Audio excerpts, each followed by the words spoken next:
Guwahati university Dibrugarh ইউনিভাৰ্চিটিৰ ঠিক পিছতে অসম ইউনিভাৰ্চিটি বা অসম বিশ্ববিদ্যালয়ৰ তৰফৰ পৰা পৰীক্ষা সম্পৰ্ক অৰ্থাৎ সেমিষ্টাৰ পৰীক্ষা সম্পৰ্কত ইউজি আৰু পিজি ছাত্ৰ ছাত্ৰী সকললৈ আহিছে নটিফিকেশ্যন বা জাননী।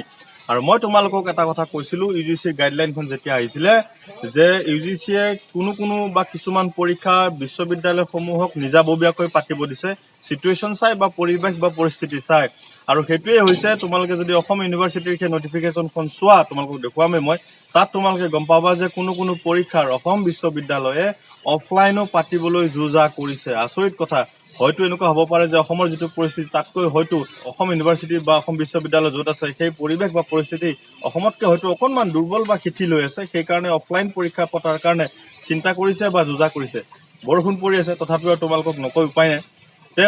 বৰ বেছি দেৰি নকৰি প্ৰথমতে তোমালোকক দেখুৱা নটিফিকেশ্যন, তাৰ পিছত দুআষাৰ আলোচনা কৰি আছো। চোৱাচোন, এইখনেই হৈছে আসাম ইউনিভাৰ্চিটি শিলচৰৰ পৰা অহা নটিছখন বা জাননীখন।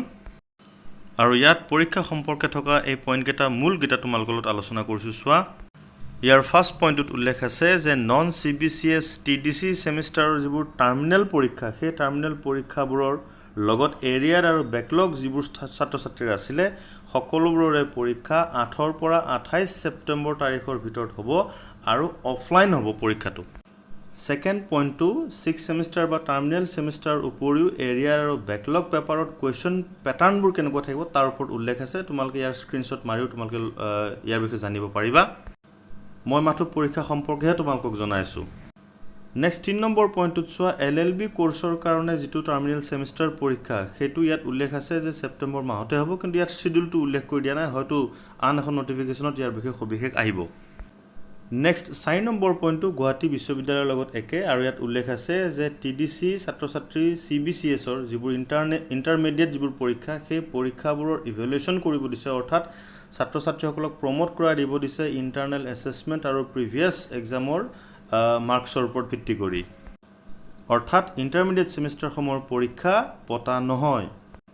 এতিয়া এই জাননীখনৰ মূল পইণ্টকেইটা হৈছে বা মূল কথাটো হৈছে যে 6 ছেমিষ্টাৰৰ ৰেগুলাৰ বা এৰিয়াৰ বেকলগ যি আছে গোটেইখিনি পৰীক্ষা হ'ব অফলাইন, কিন্তু ইণ্টাৰমিডিয়েট ছেমিষ্টাৰবোৰ পৰীক্ষা নহয় আৰু সকলো ছাত্ৰ ছাত্ৰীকে প্ৰমোট কৰাই দিব। বাকী কথাখিনি তোমালোকৰ লগত আলোচনা নকৰোঁ। এই জাননীখন তোমালোকে আসাম ইউনিভাৰ্চিটি শিলচৰৰ অফিচিয়েল ৱেবছাইটত গৈ তোমালোকে ডাউনলোড কৰি চাব পাৰা বা পঢ়িব পাৰিবা।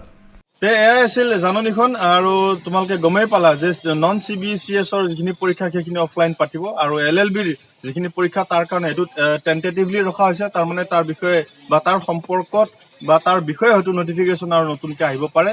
আৰু বাকী যিখিনি পৰীক্ষা আছে সেইখিনিও বেছিভাগ অফলাইনে পতা কথা চিন্তা কৰিছে। ইয়াত কুৱেশ্যন পেটাৰ্ণো দি দিছে, তোমালোকে লক্ষ্য কৰিছা।